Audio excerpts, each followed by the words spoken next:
Hey, welcome on in, guys. Tobin here with you. And thanks for checking out the channel. The Miami Heat, they lose to the Mavericks 118 to 108, but doesn't matter. Mark Cuban can still kiss my ass because he is a whiny baby who won't get over the 2006 finals. I've gotten over 2011 and LeBron, well, maybe I haven't gotten over all of LeBron's performance in 2011, but I've gotten over it. This guy's still whining on podcasts about it. Grow up, Mark Cuban. And by the way, I've back channeled this thinking that the Luka trade is somehow triggered by you just so you could get back into power. You weasel.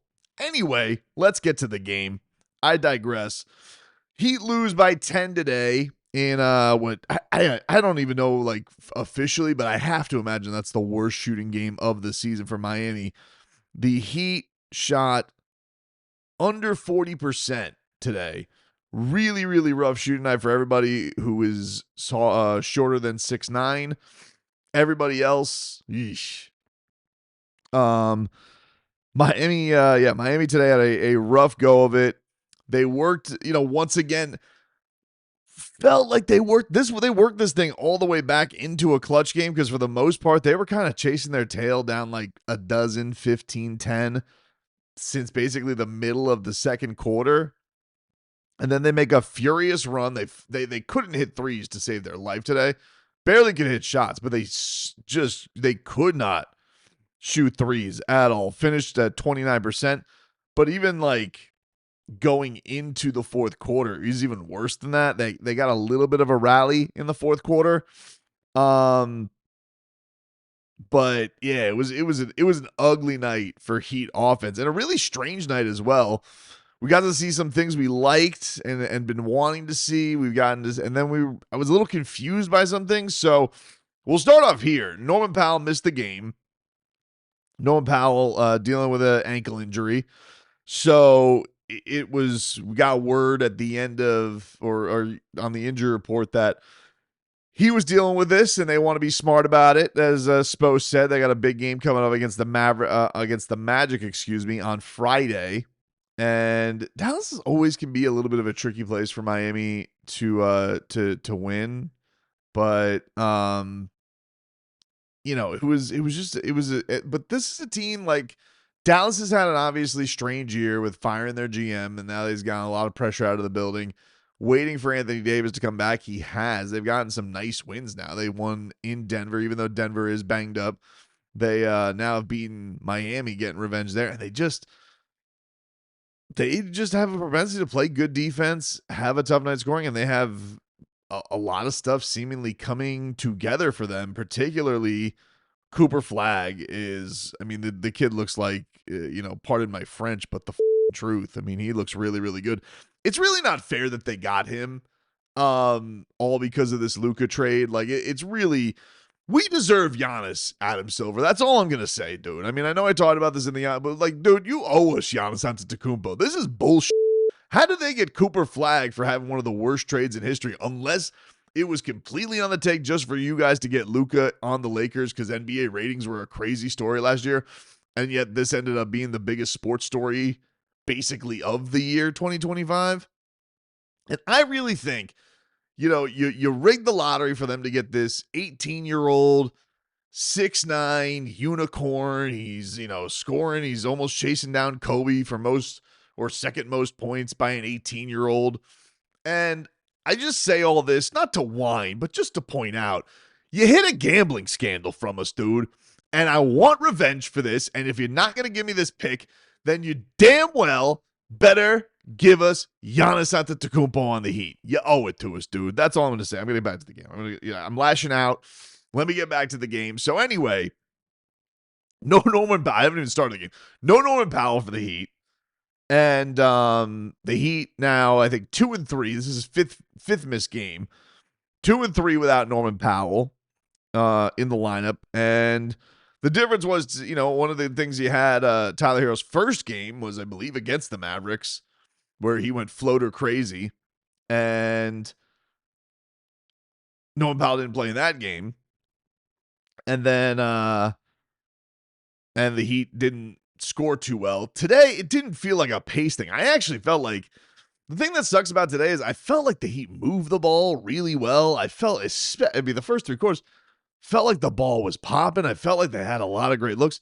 They just couldn't get the damn threes to drop, you know? And I hate to like simplify it that on a day like this and not like get all, but that's kind of what it felt like. It just felt like one of those days, just nothing could go for the Miami Heat. And honestly, other than Bam and Kel'el Ware and Tyler Herro in the first half, like just nobody could get anything to drop today. It was straight. Kel'el Ware though, man. I mean, geez, Louise, this dude is, sheesh. He is something, dude, something special. Really love watching him. But anyway, so yeah, the strange thing was Tyler Herro, rocket star for him, got a 3, got a steal and a bucket off Cooper Flagg. Boy Wonder was off and running today to what would be a tremendous first half for Tyler Herro. Anthony Davis, you know, he shot an air ball. John Crotty described it on the broadcast today, and he's like, that ball was like a dead whale falling. And I was like, huh. Because the way that it fell, it's weird when Anthony Davis shoots the ball because it looks like it's heavier in his hands when it drops than it, I guess, because of the angle it comes. But it really does land with a thud when he missed. And I think he had like 3 air balls today. You know, he ended up, what did he finish with today? Because he dominated, it felt like, in the start of the second half of this game and then was big in the fourth. He had 17 and 17 today, and he was 7 to 17. Yeah, like he didn't have a great and like he had some ugly misses in that. Some ugly misses. But it was like a dead whale falling, and I was like, why would a whale be in the air? It doesn't matter. Anywho, so first quarter, Bam, he got things going with a 3. Tyler Herro was cooking. He got some really tough. The other thing with Tyler had some really tough ass buckets in the first, driving through traffic, and I was like, huh, all right, good to see. And then we could tell, you could tell. I've been interested in this because Kel'el had those monster games on the road. Thinking back to the Tyler thing, right?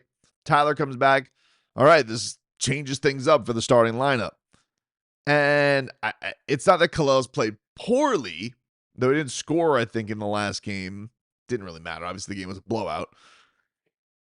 But I was waiting for that pop game with Herro back and Kel'el having that. And obviously, we didn't have the full deck of cards today. The lineups got a little bit weird. We got a lot of Fontecchio. We even got some Jović, dude, minutes. Well, I'll get into that.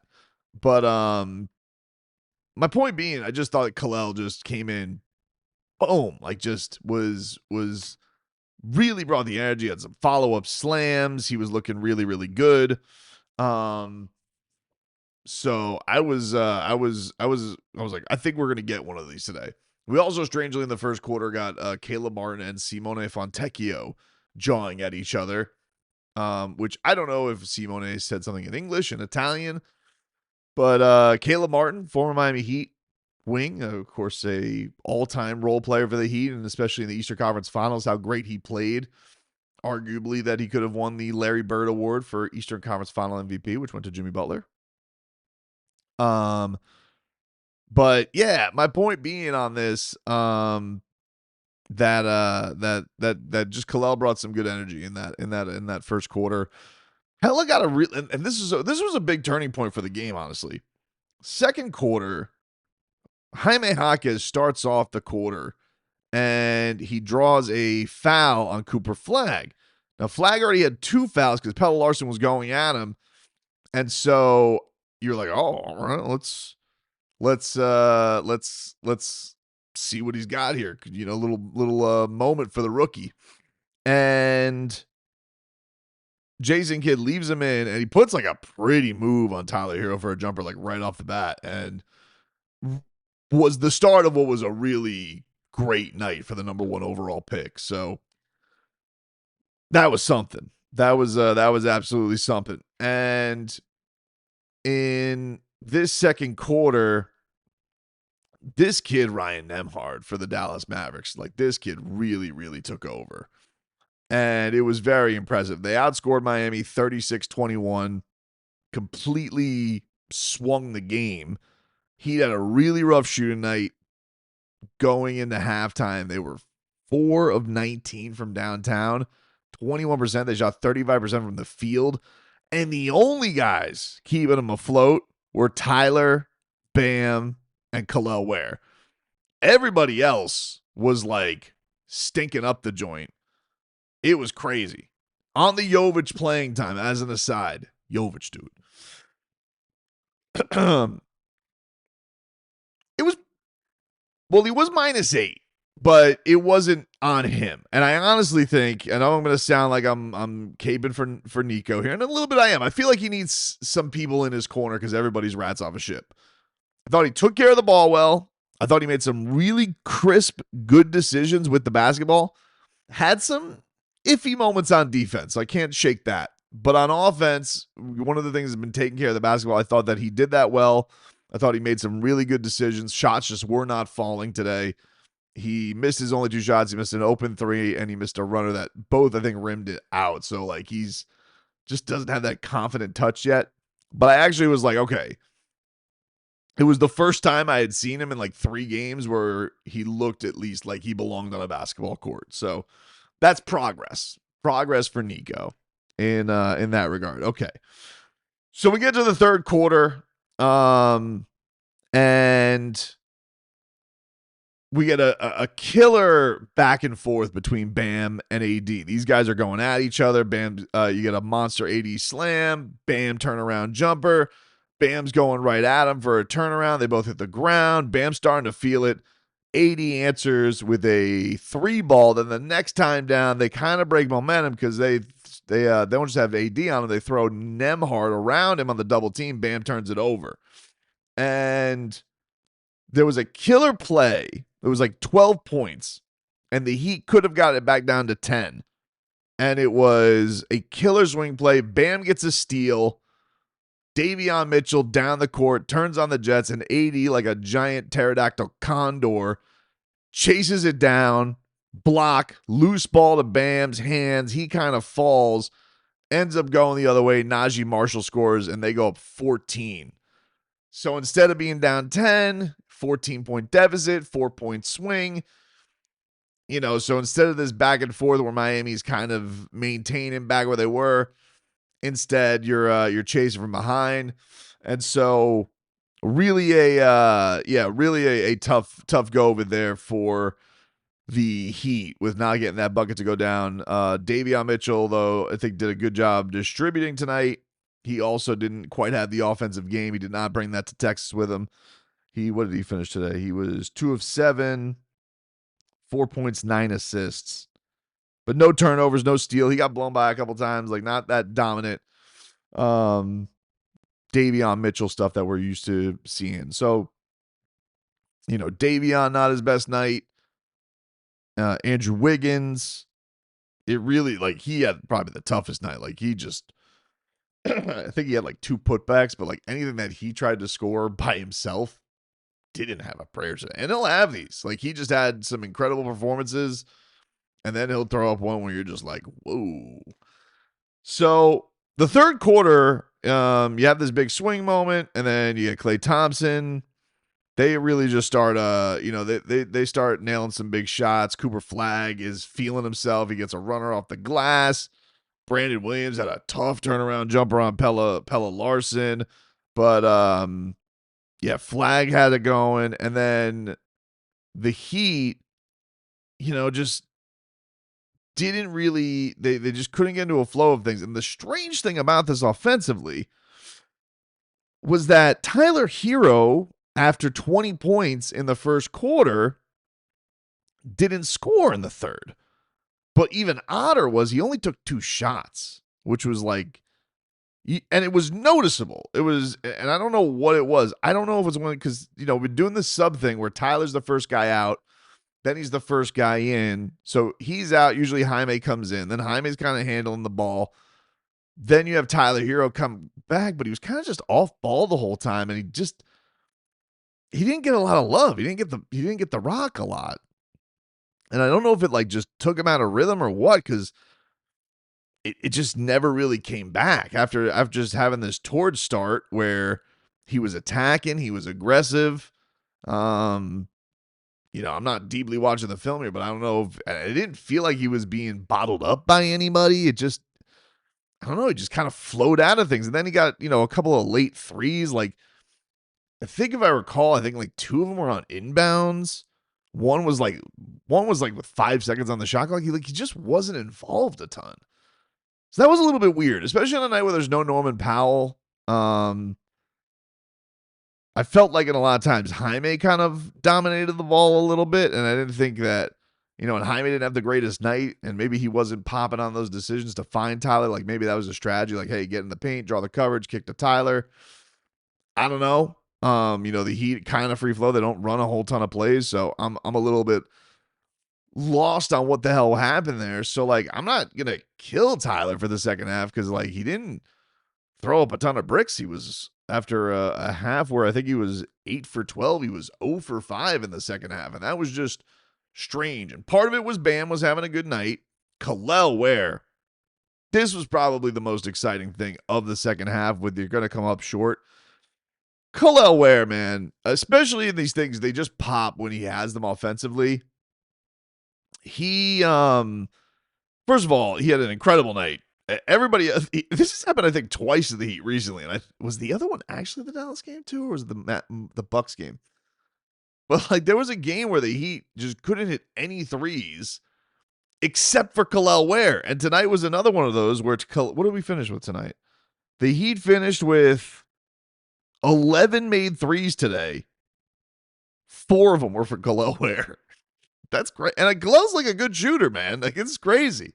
He's like legitimately turned something in with, and like I get these pregame videos. I'm no film junkie or nothing like that, but people have said, and you can kind of notice that, like, yeah, he's definitely made it quicker, more common release. But he had a real sick one today where he had Nembhard in front of him in the fourth quarter, and he just like kind of whips it, flicks it, and it just goes in.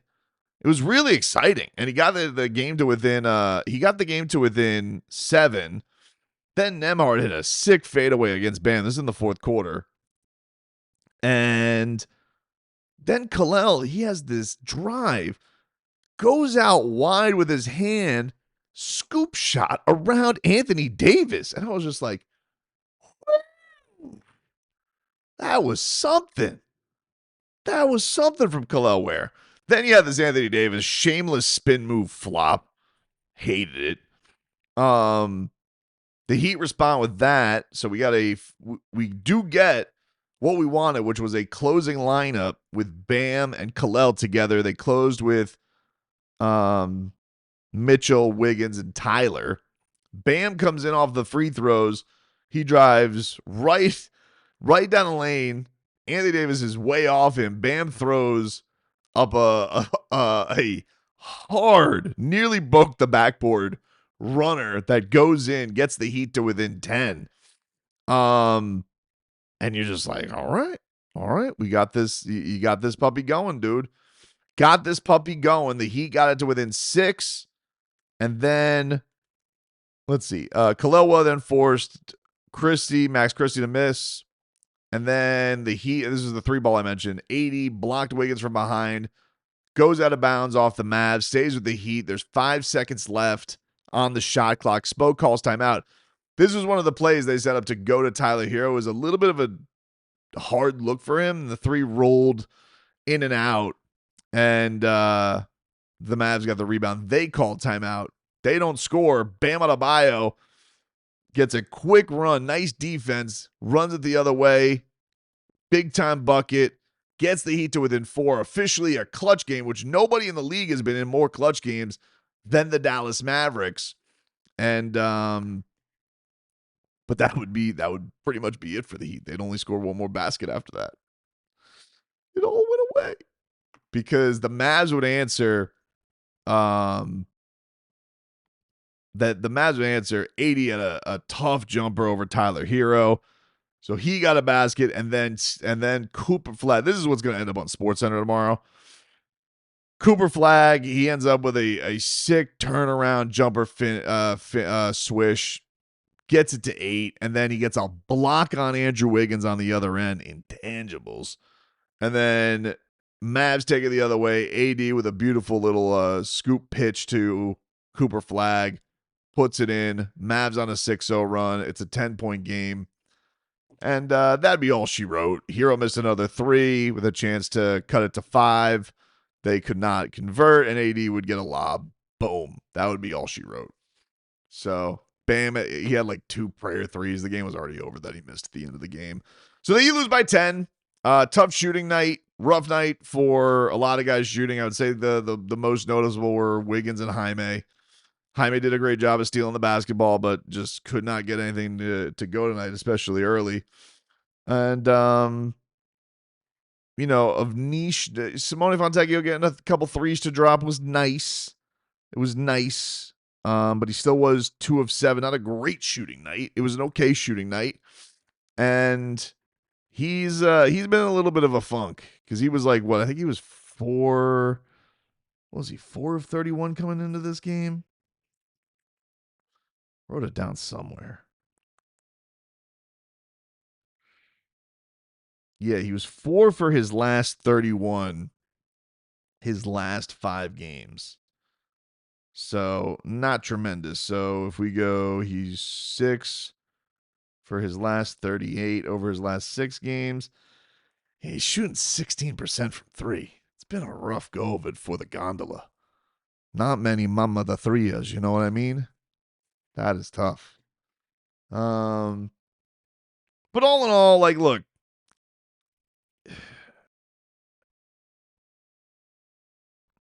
hate losing the Mavericks because I hate the Mavericks.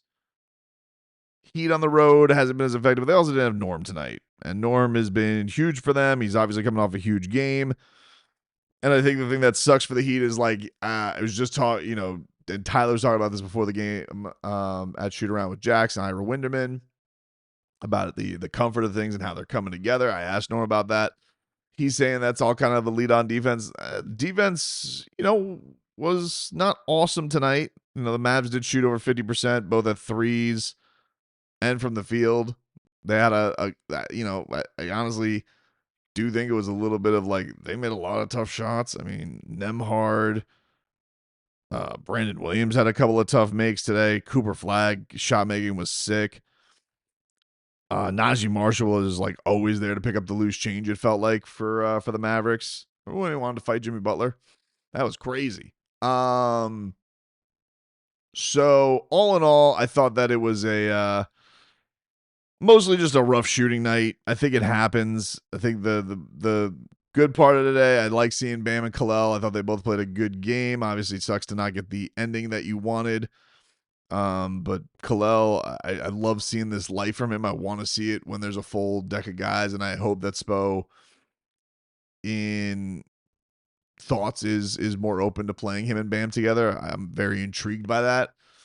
But yeah, you just can't. It was tough to. The Heat even got 10 more attempts up than the Mavericks did.